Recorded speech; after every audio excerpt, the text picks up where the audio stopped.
Hadirin yang dimuliakan Allah, kita lanjutkan kajian kitab Nasaihul Ibad karangan Syekh Nawawi Al-Bantani.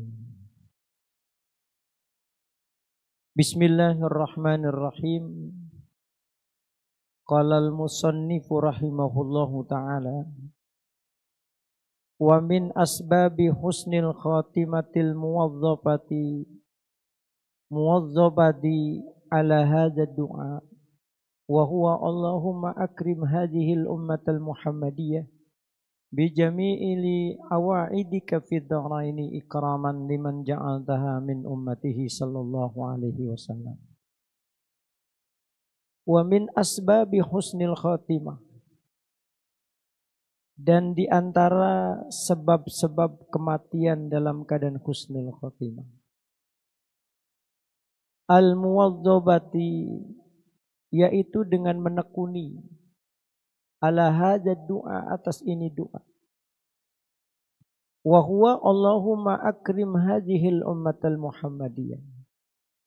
Allahumma ya Allah, akrim hadhil ummatal muhammadiyah, muliakanlah akan ini umatnya Nabi Muhammad sallallahu alaihi wasallam, bijamili awaidika, dengan keindahan pemberianmu, fidaraini, di dunia maupun di akhirat, ikraman liman ja'altaha min ummatihi, sebagai bentuk kemuliaan bagi orang-orang yang kau jadikan menjadi umatnya Muhammad.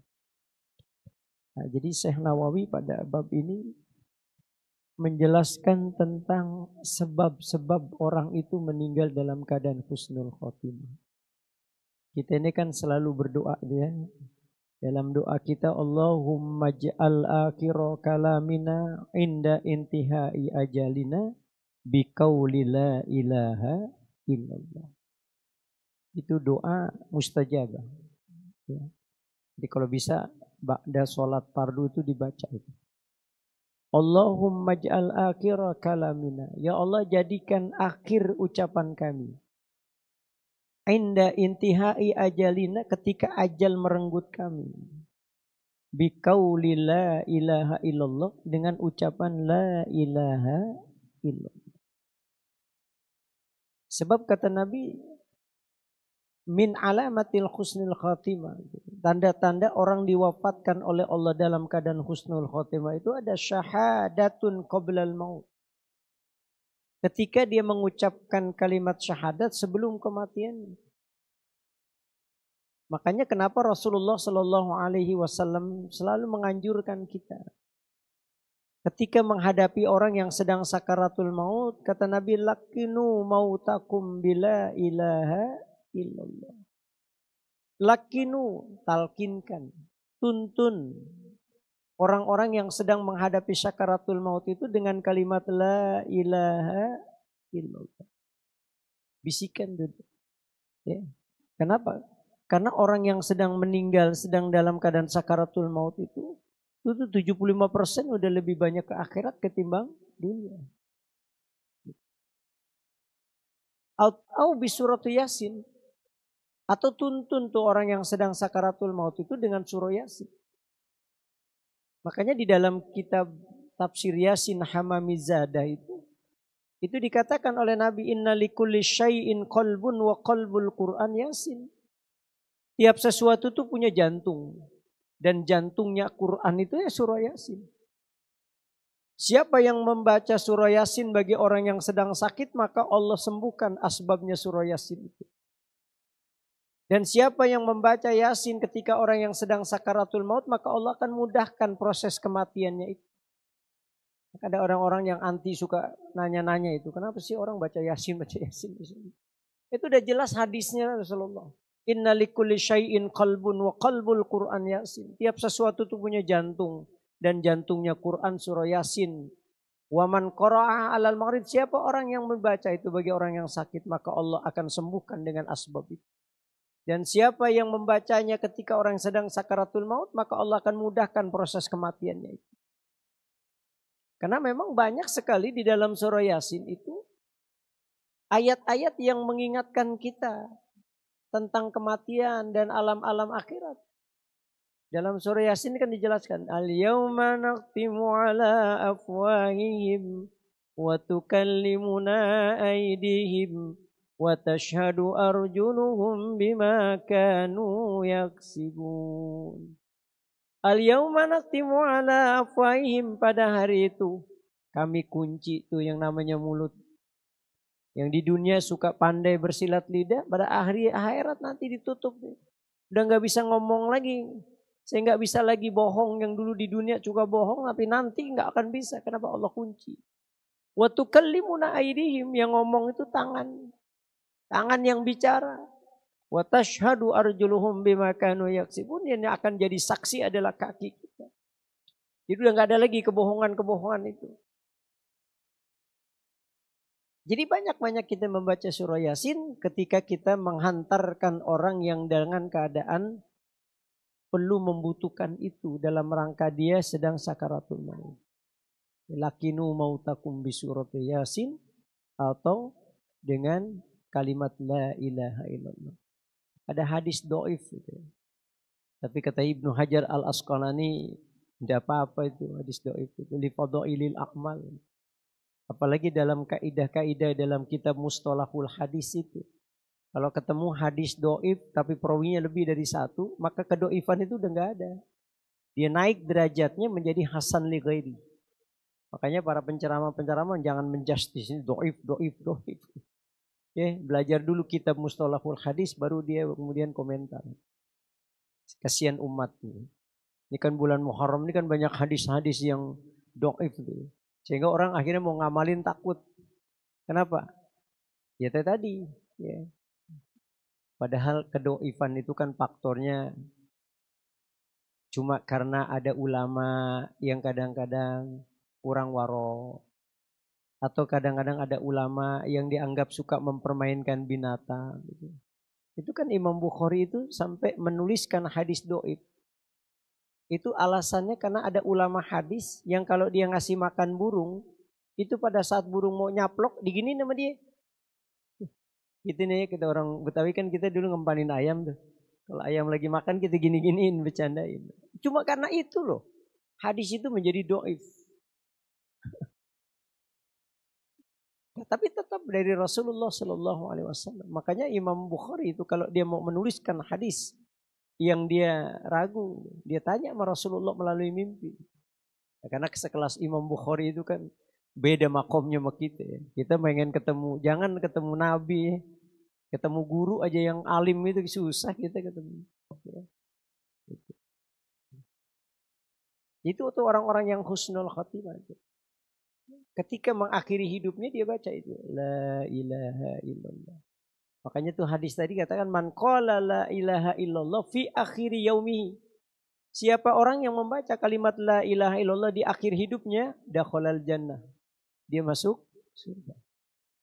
Makanya biasain tuh lazim itu. Kalau habis subuh itu ya. La ilaha illallah wahdahu la syarikalah. Lahul mulku wa lahul hamdu yuhyi wa yumitu wa huwa ala kulli syai'in qadir. La ilaha illallahul haqqul mubin. Baca itu. La ilaha illallahul wahidul qahhar. Baca terus. Berapa kali? Ada yang 100 kali, ada yang 70 kali, ada yang 20 kali. Tergantung kita waktunya. Ya. Itu ciri-ciri itu orang yang meninggal dalam keadaan husnul khotimah itu akhir itu. Ada lagi kata Nabi, siapa orang yang wafat itu malam Jumat, itu juga tanda-tanda bahwa itu dia meninggal dalam keadaan baik. Karena ada orang yang meninggal dunia malam Jumat atau hari Jumat. Itu biasanya baik kalau dia orang sholat. Kenapa? Sama kata Nabi, siapa orang yang diwafatkan oleh Allah pada malam Jumat atau hari Jumat, maka Allah bebaskan dia dari fitnah kubur. Maka dulu ada anak muda itu di Jeddah itu meninggal, itu hari Jumat. Itu kan cukup ramai itu, heboh. Anak muda yang notabene-nya bukan siapa-siapa, ulama juga bukan, ustadz juga bukan. Jadi waktu hari Jumat itu khotib lagi selesai sholat, assalamualaikum, assalamualaikum. Itu anak muda itu nggak bangun-bangun dari sujud. Sampai akhirnya karena udah salam dibangunin tuh orang muda, nggak bangun-bangun. Akhirnya karena lihat ada heboh di tengah-tengah masjid, Syekh ini nanya, ada apa? Ya Syekh, ada anak muda nih waktu sujud nggak bangun-bangun Syekh. Kata Syekh ini coba dibawa aja ke rumah sakit. Dia didiagnosa sakit apa dia. Sampai di rumah sakit ternyata dokter memvonis sudah meninggal setengah jam yang lalu. Jadi pada saat apa? Pada saat sedang dia sujud. Sampai berita itu kepada saya itu. Kata saya itu apa bilang, ya Allah mulia banget tuh anak muda itu. Sudah meninggal hari Jumat. Wafatnya dalam keadaan sujud. Jadi Allah bukakan baginya pintu kebaikan-kebaikan dan Allah tutup aibnya. Sampai saya ini sekelas Syekh orang Jeddah ini, ulama di Jeddah ini, sampai minta izin loh, ikut memandikan jenazah anak muda itu. Sampai dia bilang kalau seandainya saya diizinkan ikut memandikan jenazahnya, saya ikut memandikan jenazah itu. Sampai akhirnya dimandikan oleh Syekh ini, dikafankan, kemudian disolatkan, dimakamkan. Selesai itu Syekh itu kemudian balik ke rumah anak muda itu. Dia nanya, ada enggak kemuliaan yang pernah dilakukan anak muda ini sehingga Allah wafatkan dia dalam keadaan husnul khotimah. Allah tutup keburukannya dan Allah bukakan kebaikan-kebaikan. Jadi aibnya ditutup oleh Allah, kebaikan-kebaikan diperlihatkan oleh Allah. Itu rupanya kata kakaknya itu, anak muda ini dia punya orang tua ibunya, walaupun tidak satu rumah, tapi kalau dia mau berangkat kerja dia ke rumah enyaknya dulu. Hanya sekedar cium tangan gitu. Tapi hebatnya nih anak muda ini karena ibunya sudah tua, dialah yang kemudian merawat ibunya itu. Ibunya nggak mau tinggal bersama anak muda ini dengan anak-anaknya yang 5 itu. Ibunya terpisah. Tapi tiap hari anak muda ini ngurusin ibunya. Baru saya itu bilang pantas Allah tutup aibnya dan Allah bukakan kebaikan dirinya. Kenapa? Karena ada keistimewaan yang dilakukan anak muda itu. Makanya minimal kita punya keistimewaan walaupun nggak semua. Ada orang yang istimewanya apa? Suka hadir di majelis ilmu. Mungkin itu ciri khas. Siapa tahu mungkin dari sekian banyak amal ibadah kita, kehadiran kita ini menjadi asbab Allah berikan kita kemuliaan. Ada orang yang ringan ibadahnya itu. Ada yang kadang-kadang suka ngeberesin sendal. Itu Allah ridho dengan perbuatan dia. Itu yang kemudian menghantarkan dia dalam surganya Allah. Nah, gitu. Jadi malam Jumat. Makanya kata Nabi, "Mamin muslimin yamutu yaumal jum'ah." Atau malam Jumat atau hari Jumat. Illa kecuali Allah wafatkan dia dalam keadaan baik dan dijauhkan dari fitnah kubur. Makanya doa itu kita. Nah, itu tanda-tanda husnul khotimah. Nah, kata Imam Nawawi bahwa tanda-tanda sebab-sebab husnul khotimah itu al-muwazzabah, menekuni katanya. Menekuni apa? Ala hadza doa, atas ini doa. Jadi kalau bisa doa ini dibaca nih menjadi wiridan kita. Mana doanya? Allahumma akrim hadhil ummatal muhammadiyah bijamili awaidika ikraman liman ja'altahu min ummatihi sallallahu alaihi wasallam. Allahumma akrim hadhil ummatal muhammadiyah. Ya Allah muliakanlah umatnya ini, umatnya Muhammad. Siapa umatnya Muhammad? Ya kita-kita. Makanya doa ini mustajabah. Kenapa? Yang berdoa kita untuk saudara kita. Makanya kata Nabi ada arba'u da'awatin la turon. Ada 4 doa yang gak akan ditolak oleh Allah.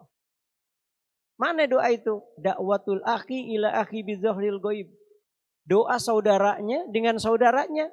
Yang saudaranya gak tahu kalau saudaranya itu berdoa. Ini malam misalnya. Malam aneh doa nih habis tahajud. Allahumma aftah lana abwabal khair wa abwabal barakah wa abwabal rahmah wa abwabal ni'mah wa abwabal rizki. Kan saya berdoa malam itu, ya Allah bukakanlah pintu keberkahan, pintu rezeki, pintu kesehatan. Lah kan saya berdoa bukan buat diri saya, buat semua, karena melibatkan domir nahnu Allahumma ftah lana. Enggak Allahumma ftahli. Kalau Allahumma ftahli kan buat saya pribadi. Tapi Allah saya gunakan Allahumma ftah lana, berarti kan semua orang tuh yang merasa dirinya muslim terkena doa ini. Saya doain. Makanya kita nggak boleh seuzon sama orang. Nggak boleh kita berbuat sakit, menyakiti orang. Kenapa? Bisa jadi kita sehat karena doa dia semalam. Bisa jadi kita hari ini dapat rezeki karena doa dia semalam nangis-nangis. Kita nggak tahu kalau dia berdoa kepada Allah. Nah itu kata Nabi, da'watul akhi ila akhi bidzahil ghaib. Doa saudara dengan saudaranya yang lain yang dia nggak tahu kalau doa saudaranya itu berdoa. Makanya Allahumma akrim hadhil ummatal Muhammadiyah bijamili awaidika ikraman liman ja'altahu min ummatihi sallallahu alaihi wasallam. Ya Allah, jadikan kemuliaan umatnya ini umatnya Nabi Muhammad sallallahu alaihi wasallam dengan banyaknya pemberianmu ya Allah. Baik di kehidupan dunia maupun kebahagiaan di akhirat sebagai bentuk kemuliaan bagi orang-orang yang kau jadikan jadi umatnya Muhammad. Doanya itu tuh. Ya jadi kalau habis sholat biasain Allahumma akrim hadhil ummatal Muhammadiyah bi jami'i awaidika ikraman liman jaltahu min ummatihi sallallahu alaihi wasallam. Cuma itu doang. Kemudian wa minha al-muwazzaba ala hadza doa. Nah, dan kedua diantaranya adalah menekuni ini doa lagi. Nah, kalau tadi doa itu tadi itu Allahumma akrim. Nah ini ada lagi doa yang menjadi penyebab kita meninggal dalam keadaan husnul khatimah. Apa doanya? Allahumma arham.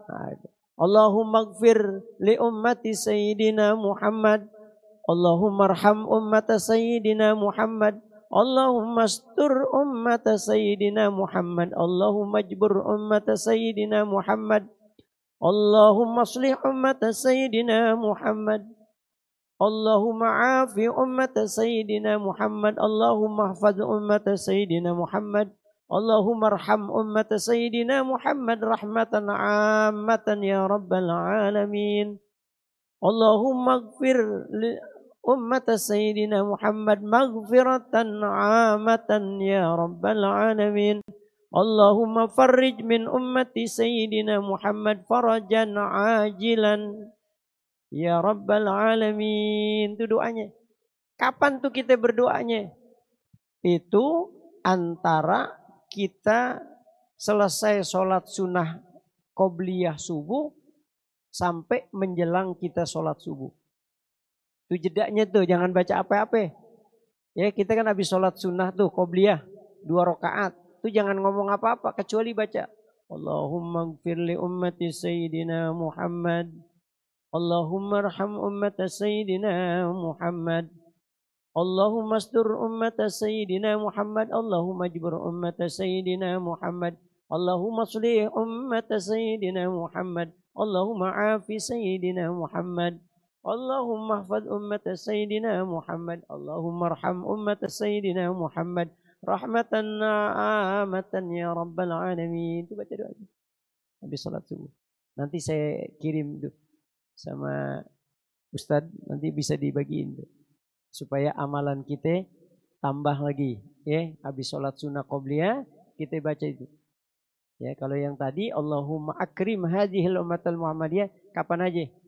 Ya, kita habis sholat fardu boleh, habis tahajud kita boleh.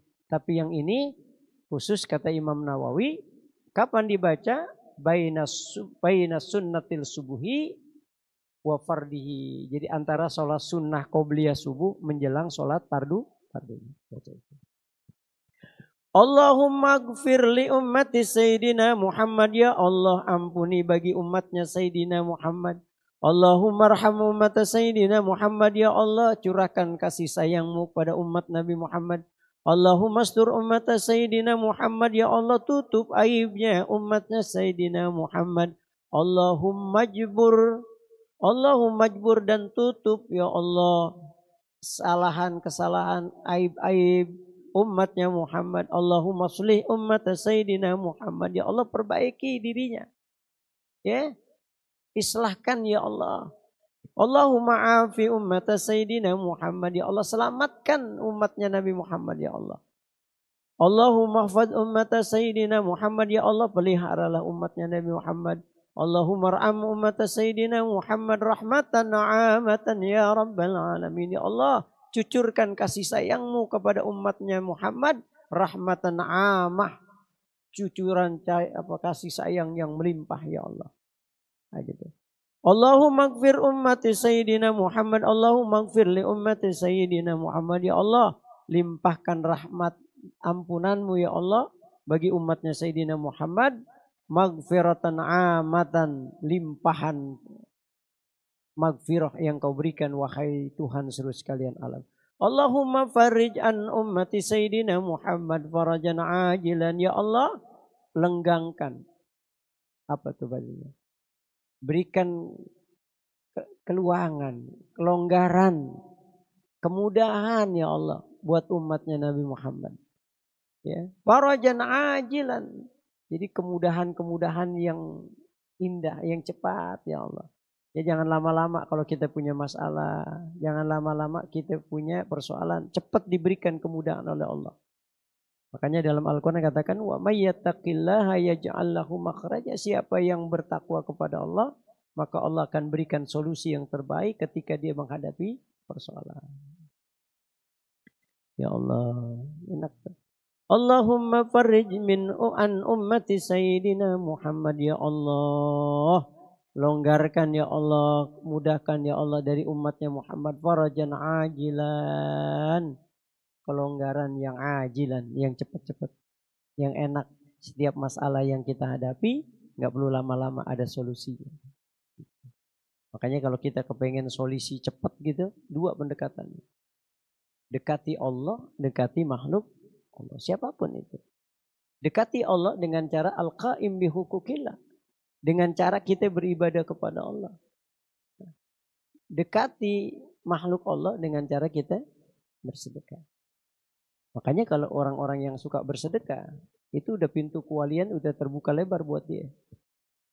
Ya, jadi wali orang itu nggak dilihat dari ibadahnya yang jidatnya hitam, nggak juga. Yang sorbannya sampai ngengser, nggak juga. Kewalian itu kata Nabi bukan letaknya di situ. Ada wali itu yang letaknya bukan karena dia sholat. Inna abdala ummati la yadkhuluna al-jannah bi kasrati sholat wala siyam. Ada wali-wali Allah itu nanti itu di muka bumi itu. Dia diberikan oleh Allah kemuliaan bukan karena hebatnya dia sholat. Bukan karena banyaknya dia sholat. Bukan karena dia banyaknya puasa. Bukan. Tapi apa? Sakawatin nufus. Jiwa kedermawanannya yang menghantarkan dia menjadi wali Allah. Nah, kalau kita kepengen jadi wali Allah, ya banyak-banyak kita memberi. Dan jangan pernah takut miskin kalau kita sudah banyak memberi. Nah, ini doa nih, ya, kalau bisa diamalin. Ya, habis sholat fardu kita amalin. Allahumma krim hadhil ummatal Muhammadiyah bijami'i awaidika ikraman liman ja'altahu Muhammad sallallahu alaihi wasallam.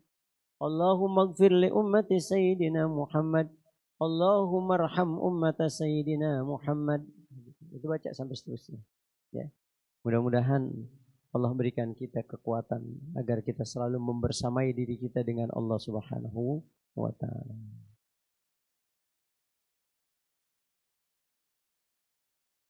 Wa minha mulazamatu hadhihi du'a wa huwa, dan di antaranya orang yang husnul khotimah itu dengan melazimkan membaca doa ini. Ada lagi doanya. Apa? Ya Rabbi kulla syai'in biqadratika ala kulli syai'in ighfirli kulla syai'in wa la tas'alni an kulli syai' wa la tuhasibni fi kulli syai' wa a'tini kulla syai'. Itu doanya. Ya Rabb, wahai Tuhan, kullu syai'in biqadrika, segala sesuatu itu tidak lepas karena kemuliaan-Mu ya Allah. Ini semuanya enggak boleh. Semua ini karena kekuasaan Allah. Kita ini enggak punya apa-apa. Kita ini cuma hak guna pakai. Ya, hak guna pakai. Baju yang kita pakai itu cuma hak guna pakai, yang suatu saat juga kita akan tinggalin tuh. Berapa sih lamanya kita pakai baju? Ya. Enggak lama. Nah itulah kehidupan kita. Ya. Ya Rabbi kulla syai'in bi qadratika. Ya Allah, segala sesuatu itu semuanya karena kemuliaan-Mu ya Allah. Karena kekuasaan-Mu ya Allah. Tiap-tiap semuanya. Ighfirli, ampuni aku ya Allah. Ampuni aku ya Allah. Kulla syai'in, tiap sesuatu yang mungkin barangkali dalam hidup ini kita terjebak dalam perbuatan dosa. Wala tas'alni an kulli syai'in, jangan tanya aku ya Allah terhadap sesuatu. Jangan ya Allah. Karena memang keterbatasan kemampuan kita. Wala tuhasibni, jangan kau hisab aku ya Allah fi kulli syai', pada tiap sesuatu. Makanya kita berdoa kalau bisa nanti ketika kita berada di yaumul qiyamah kita enggak dihisab oleh Allah. Ya, kita termasuk orang yang bi ghairi hisab, tanpa lagi melalui proses perhisaban. Sebab kalau kita nanti dihisab, ya sholat kita ini belum bisa kelihatannya. Ya, apalagi sholatnya kadang-kadang lagi takbir masih mikirin yang lain. Ya, susah. Nabi Adam aja di surga cuman makan buah kecemek keluarin nih. Buah kuli itu kayak model apa ya? Kayak buah apel itu modelnya bener gitu. Buah kecemek tuh kecemek. Tahu kecemek?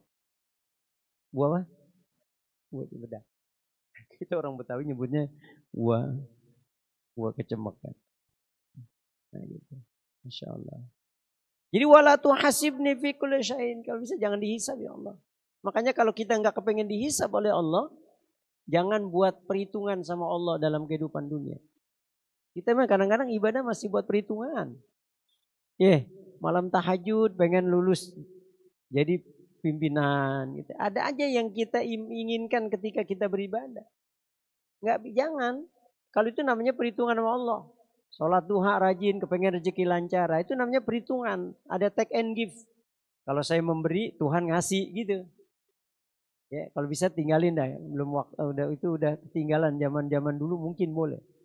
Jadilah kita orang yang sinfun ya'budunallah ala sabilil hub. Karena cinta kita beribadah kepada Allah. Kalau bisa ya, kalau bisa. Kalau sekarang masih ada kepengen jabatan, ya baru standarnya kita begitu ibadahnya. Tapi biasanya kata Ibnu Sina, kita akan terkecewa kalau kita ibadah ngarepin sesuatu. Kenapa? Karena kalau seandainya nggak sesuai dengan ekspektasi kita sedih. Ya, kita udah begini ternyata nggak ada hasilnya. Wa a'tini kulla syai'in, dan ya Allah berikan kepadaku sesuatu ya Allah. Nah itu doa kita. Jadi kalau bisa itu dibaca pada saat kita sholat fardu di akhir. Insya Allah dengan izin Allah kita diberikan kemudahan oleh Allah Subhanahu wa taala. Ya. Babus sunai wallahu a'lam bishawab. Sampai sini dulu nih. Saya agak ngantuk nih, enggak tahu dari kemarin malam tuh saya pulang jam 12. Pulang ceramah kejebak. Pondok banjir, mobil saya nggak bisa jalan. Karena banjir semua, Bintaro semua, akses mau ke rumah nggak bisa. Ekceng Mall, nggak tidur. Udah berapa hari. Mohon maaf nih agak ngantuk, saya nggak tahu nih apa yang saya ucapin ngalor ngidul. Saya mohon maaf sebesar-besarnya. Mudah-mudahan Allah berikan taufik dan hidayah buat kita semua agar kita selalu berada dalam ridho dan kasih sayang Allah Subhanahu wa taala. Terima kasih sekali lagi. Mohon maaf lahir batin. Wallahul muwaffiq ila aqwamit thoriq. Wassalamualaikum warahmatullahi wabarakatuh.